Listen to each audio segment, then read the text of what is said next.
반갑습니다. 하이델베르크 교리문답. 오늘은 105문부터 107문 6계명에 대해서 함께 배워보도록 하겠습니다. 6계명은 잘 알다시피 살인하지 말지니라 라는 명령입니다. 우리는 지금 5계명부터 10계명 이웃에 대한 우리의 의무, 즉 이웃 사랑에 대해서 배우고 있습니다. 풀어서 설명하면 이웃과의 관계 속에서 어떻게 하나님의 사랑을 증명할 수 있을까? 거기에 대한 질문의 답이 여기에 있다는 것이죠. 특별히 6계명 살인하지 말지니라 라는 명령은요, 그냥 살인이라는 것을 말하는 것이 아니라 더 나아가 생명에 대한 가르침을 포함하고 있습니다. 교리문답을 보시면 살인이 근원이 어디인지를 살펴봄으로써 살인을 정의하고 있고, 더 나아가서 이웃을 자기 몸처럼 사랑할 수 있는 방법이 무엇인지를 가르치며, 그리고 지금 이 현 사회 속에서 생명에 대한 그 윤리의식, 이슈에 대한 답을 제시하기도 합니다. 그래서 살인하지 말지니라는 명령이 난 사람 안 죽였는데요, 여기서 끝나는 게 아니고요. 하나님이 다스리는 곳에서 생명을 어떻게 보아야 하는지, 생명을 어떻게 대해야 하는지에 대한 가르침이 여기 다 포함되어 있다는 것이죠. 그래서 교리문답은요, 6계명에서 하나님이 원하시는 것은 무엇입니까? 라고 질문하며 이웃에 대한 복수심을 버리는 것이 살인하지 말지니라는 명령에서 하나님께서 원하시는 것이다 라고 답변합니다. 더 나아가서 살인의 일반적인 명령은 무엇입니까? 라고 질문하고 살인의 뿌리가 되는 이것들을 미워하고 버리는 것을 말합니다 라고 대답합니다. 일반적인 명령이 있으면 적극적인 명령이 있겠죠. 살인하지 말라에 대한 적극적 명령은 이웃을 사랑하는 것이고, 이웃을 보호하는 것이고, 원수까지도 선을 행하는 것이 바로 살인을 안 하는 겁니다 라고 답변합니다. 그래서 사람만 안 죽이면 되는 게 아니고 이웃을 사랑하지 않는 것, 보호하지 않는 것, 선을 행하지 않는 것도 어떻게 보면 6계명을 어기는 행위다 라고 적용할 수 있습니다. 6계명에 대한 교리문답을 살펴보기 전에 살인하지 말지니라 라는 명령에 일반적인 설명들을 조금 하고 교리문답에 들어가도록 하겠습니다. 여러분, 왜 살인을 하면 안 됩니까? 여기에 대한 대답은요, 성경이 나쁜 짓이니까 하면 안 됩니다 라고 얘기하지 않습니다. 하나님의 형상이기 때문에 하면 안 됩니다 라고 얘기를 하죠. 창세기에 보시면 하나님께서 만물을 창조하십니다. 그리고 자기 형상, 곧 하나님의 형상대로 아담과 하와 인간을 창조하십니다. 창조하시고 그냥 내버려 두시지 않고요, 하나님께서 복을 주어 명합니다. 창세기 1장 28절에 보면 그 복이 뭐였냐면 생육하고 번성하는 복이고 만물을 다스리는 복을 허락하셨습니다. 잘 생각해 보세요. 하나님의 형상으로 인간을 만들어 놓고 생육하고 번성할 수 있도록 다른 하나님의 형상을 만들어가는 생명 창조가 복이라고 얘기하였고, 또한 하나님의 권위로 받아서 만물을 다스리고 하나님과 인간과 만물을 조화롭게 만드는 그 관계를 복이라고 했단 말이죠. 그런데 타락을 했습니다. 선악과를 먹고 죄가 들어오고 아담과 하와가 타락을 했더니 어떤 일이 일어나냐면 자녀를 낳았는데 형제끼리 시기하고 질투하여서 살인하는 그런 범죄가 나타나더란 말이죠. 타락의 첫 번째 자손들의 범죄가 살인이었다는 것입니다. 이게 무엇을 의미하냐면 생명 창조에 대한 복을 타락이 바꿨다는 거예요. 하나님과 인간과 자연과의 관계가 정말 조화롭고 평화로웠는데 이 관계가 역전되어 버리니까 자연 만물이 인간의 생명을 앗아가 버립니다. 생명 파괴로 나타나게 되었단 말이죠. 대표적으로 노아 홍수 사건이죠. 복을 잃어버렸습니다. 뭘로요? 타락했기 때문에. 하나님의 형상은요, 그냥 너 내 모습으로 지어졌어 라는 걸 의미하지 않고 그 안에 하나님의 속성이 반영되어 있다라는 것을 의미합니다. 그러니까 생명을 창조하고 자녀를 낳는 것이 하나님의 속성을 이어주는 것과 똑같이 되는 것이고, 그리고 하나님이 복을 주셨는데 이 복을 파괴하는 것이 살인이 되어버리는 거예요.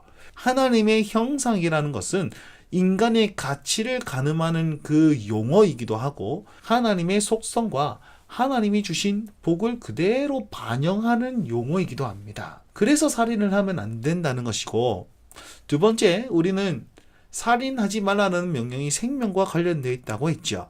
그러면 생명이 뭔지 알아야 될 건 아니겠습니까? 생명은 첫 번째로 호흡하는 것을 얘기합니다. 생물학적으로 살아있는 존재. 창세기 2장 7절은 그 코에 생기를 불어넣으니 사람이 되었다라고 얘기하고 있죠. 두 번째로는 아무리 숨쉬고 있어도 관계가 되지 않으면 죽은 것이다 라고 얘기를 합니다. 어떤 관계입니까? 하나님과의 관계죠. 하나님이 선악과를 왜 만드는지 압니까? 동상중앙에 선악을 알게 하는 나무를 딱 세워놓고 그 나무를 볼 때마다 하나님을 기억하라고 만들어 놓으셨습니다. 하나님과의 관계 유지장치죠. 요한복음 17장 3절에도 예수님께서는 성부 하나님과 그 아들을 아는 것이 영생, 영원한 생명이다 라고 얘기하고 있습니다. 요한계시록에도 부활 이후에 둘째 사망이 있을 것이다 라고 얘기합니다. 여러분, 부활이에요. 살아났어요. 호흡하고 있습니다. 그런데 호흡하고 있는데 그걸 둘째 사망이 이룰 것이다 얘기하는 거예요. 둘째 사망은 지옥, 영원한 형벌을 얘기하고 있거든요. 코로 숨쉬고 있는데 하나님과의 관계가 끊어지니까 지옥에 떨어져서 영원히 고통받고 있는 것을 죽었다라고 얘기하고 있잖아요. 그럼 이 죽음은 어디에 대한 죽음이죠? 관계에 대한 죽음이라는 것입니다. 두 번째로는 하나님을 통한 관계도 여기에 포함되고 있습니다. 위에서 보았듯이 하나님의 형상을 가진 인간과 자연과의 관계, 그리고 부부 관계, 하나님의 형상, 하나님의 속성이라고 그랬죠. 하나님 어떻게 존재하십니까? 삼위가 계신데 일체 한 몸으로 조화롭게 관계적으로 계십니다.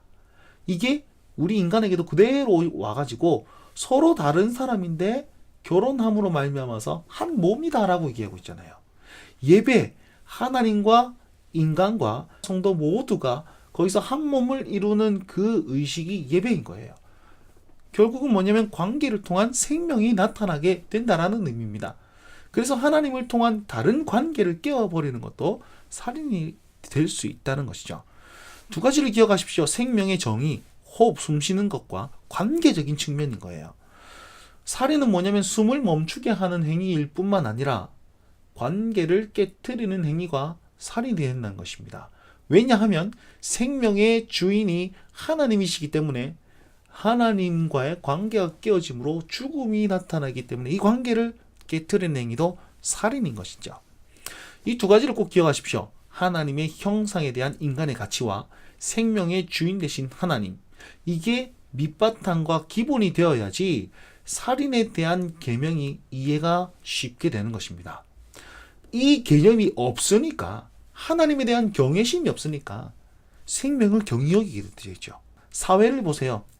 하나님에 대한 두려움이 없으니까 인간의 생명을 자기 마음대로 하는 그런 폐악한 사회가 나타나게 된다는 것입니다. 이 모든 것이 이 지식이 없기 때문이라는 거죠. 자, 이 지식을 기본으로 하고 우리 교리문답을 살펴보도록 합시다. 105문은요. 6계명에서 하나님 원하시는 것은 무엇입니까? 106문은 그런데 이 계명은 살인에 대해서만 얘기합니까? 105문은 10계명, 6계명에 대해서 무엇을 얘기하는지 1차적으로 가르치고 106문은 이것만 하면 됩니까? 라고 얘기를 하고 있는 겁니다. 자, 앞에서 살인을 뭐라고 정의하였죠? 관계의 깨어짐이라고 얘기했습니다. 105문은요, 이렇게 풀어서 설명할 수 있습니다. 그럼 무엇으로 이 관계를 깨트립니까? 이웃에 대한 명예훼손, 미움, 해침, 죽임으로써 이 관계를 깨트리는 거예요. 그러면 어떻게 이 명예훼손, 미움, 해침, 죽임을 나타냅니까? 교리문답 답에 보시면 나는 생각이나 말이나 몸짓으로 무엇보다도 행동으로 그리 해서는 안 된다. 다른 사람을 시켜서도 안 된다라고 얘기를 하고 있습니다. 이 모든 것을 한마디로 얘기해서는 모든 복수심을 버려야 합니다 라고 얘기하고 있고 106문에 보시면 이 복수심을 뭐라고 표현했냐면 살인의 뿌리라고 얘기하고 있습니다. 살인의 뿌리가 되는 시기와 증오와 분노와 복수심을 버려라 라고 얘기하고 있고 미워하라고 얘기하고 있습니다. 시기, 증오, 분노, 복수심이 어떻게 나타나게 되는지 아세요? 말이나 행동과 몸짓이나 행동을 통해서 폭력이라든지 감정 조절, 뒷담화, 이게 모두 다 살인의 뿌리부터 시작되는 거잖아요. 욕, 그럼 과도한 승부욕, 이겨야 되니까 사람을 존중하지 않는 거예요. 그 모든 것이 이웃의 관계를 깨뜨리는 어떤 것이 된다라는 것입니다. 보시면 음주와 흡연이 어떻게 이웃과의 관계를 깨뜨립니까? 배고문에 보시면 부주의하게 위험에 빠뜨려서도 안 됩니다 라고 얘기하고 있죠. 음주, 부주의로 인해서 생명을 앗아가거나 흡연, 다른 사람에게 폐를 끼침으로써 저 사람의 생명에 위협을 줄 수 있다는 것입니다. 그래서 거기까지 우리가 다 주의를 해야 되고, 이 모든 것이 살인의 뿌리인 마음에서부터 시작되니까 그것을 잘 다스리라는 거예요. 행동뿐만 아니라 마음의 중심을 얘기하고 있는 것이 교리문답의 답에 포함되어 있습니다. 이런 모든 것들이 행동으로 드러나기 때문에 하나님께서는 국가에 칼을 주어서 죄를 억제하는 역할을 하게끔 하셨습니다. 보십시오. 그러므로 살인을 막기 위해서 국가는 또한 칼을 가지고 있습니다 라고 얘기하고 있잖아요. 그러면 이 교리문답을 근거로 하여서 한번 생각해 보십시오. 사형제도가 살인일까요? 라고 얘기하면 이건 살인이 아닙니다. 왜냐하면 하나님께서 죄를 억제하려고 국가에게 주신 권위이기 때문에, 바르지 않게 생명을 위협하거나 생명을 앗아간 것은 살인이지만 그것을 막기 위한 어떤 제도는 살인이 아닙니다. 물론 여기에 대해서는 많은 얘기가 있기 때문에 제 말이 다 정답은 아니라는 사실을 미리 언급하겠습니다. 그리고 또한 자살을 어떻게 생각하면 될까요? 백오문 보시면 더 나아가 자기 자신을 해쳐서도 안 된다. 낙태는 어떻게 생각해야 될까요? 낙태는 다른 말로 하면 태하살해라고 얘기할 수 있습니다. 그 이유가 무엇입니까? 생명의 주인이 하나님이시기 때문에, 내 생명의 주인도 하나님이시기 때문에 자살해서 안 되고, 태아, 기독교 윤리에서는 이렇게 정의합니다. 수정된 이유로부터 사람이다 라고 얘기하고 있습니다. 그렇기 때문에 낙태 또한 태아살해라는 거죠. 이 모든 정의 아래는 생명의 주인이 하나님이시라는 그 신앙 고백 아래 있다는 것 기억하셨으면 좋겠습니다. 107문입니다. 앞에서 말한 방식으로 우리 이웃을 죽이지 않으면 그것으로 이 계명을 다 지킨 것입니까? 앞에서 말한 방식으로 죽이지만 하면 됩니까? 라고 얘기하는 거죠. 여러분, 살인하지 말라라는 이 명령 아래는 시기와 증오, 분노, 이 모든 것을 제거하라라는 1차적인 일반적인 명령이 있습니다.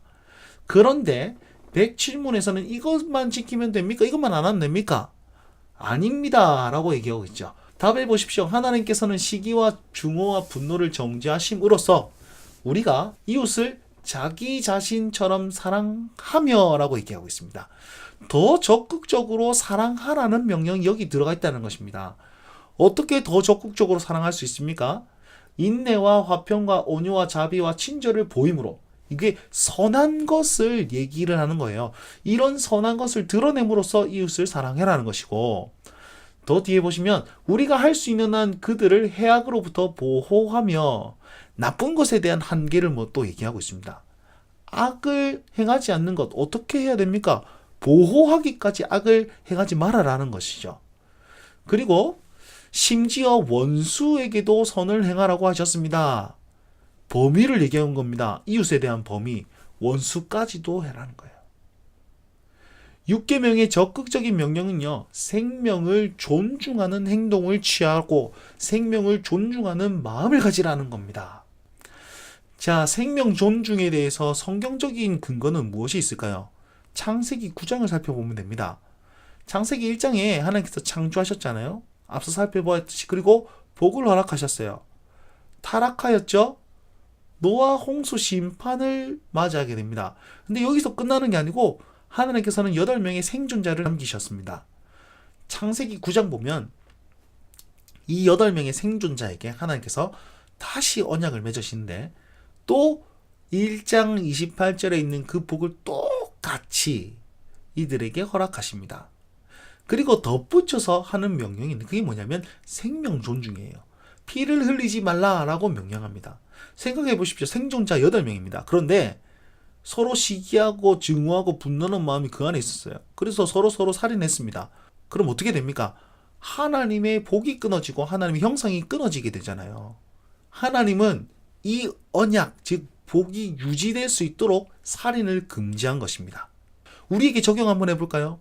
하나님은 살인을 금지하면서 야 사람 죽이면 안 돼 라는 것이 아니고 하나님께서는 살인을 금지함으로 인해서 이웃사랑 즉 생명을 존중하면서 세상을 삶으로 말미암아서 하나님의 언약이 온 세대와 나라에 임할 수 있도록 하나님 나라 확장을 명령하고 계신다는 겁니다. 이 사실을 기억하십시오. 우리는 늘 1차적으로만 나 사람 안 죽이면 됐지 라고 그냥 무시하잖아요. 아니고요. 하나님은 이 명령을 통해서 더 큰 일들을 계획하고 계십니다. 그러니까 우리의 작은 생각, 우리의 작은 마음, 우리의 작은 중심이 하나님의 열매 맺는 그 초석이 된다는 사실을 기억하시면서 그 모든 행동을 잘 기르셨으면 좋겠습니다. 생각해볼 질문으로 한번 복습해보며 적용해봅시다. 6계명은 생명과 관련되어 있는 명령입니다. 생명에 관한 2가지 정의는 무엇입니까? 그리고 그 이유를 한번 설명해 보십시오. 그래야지 살인하지 말라는 명령의 깊이를 알 수 있기 때문이죠. 2번째입니다. 살인에 대한 일반적인 명령으로 살인의 뿌리를 지적하였는데 그것이 무엇이었습니까? 그리고 적극적 명령으로는 뭘 얘기하고 있습니까? 3번째, 적용입니다. 6계명은 일반적 적극적 명령을 기억하면서 우리 생활 속에서 살인에 해당하는 그런 행동이 없었나 살펴보십시오. 그리고 우리 생각 속에서 바꿔야 할 것이 무엇이고 행동 속에서 바꿔야 할 것이 무엇인지 한번 자기 이야기로 얘기해 보시면서 6계명을 더 잘 지킬 수 있도록 좀 교제했으면 좋겠습니다. 저는 다음 주에 7계명으로 찾아뵙도록 하겠습니다. 감사합니다.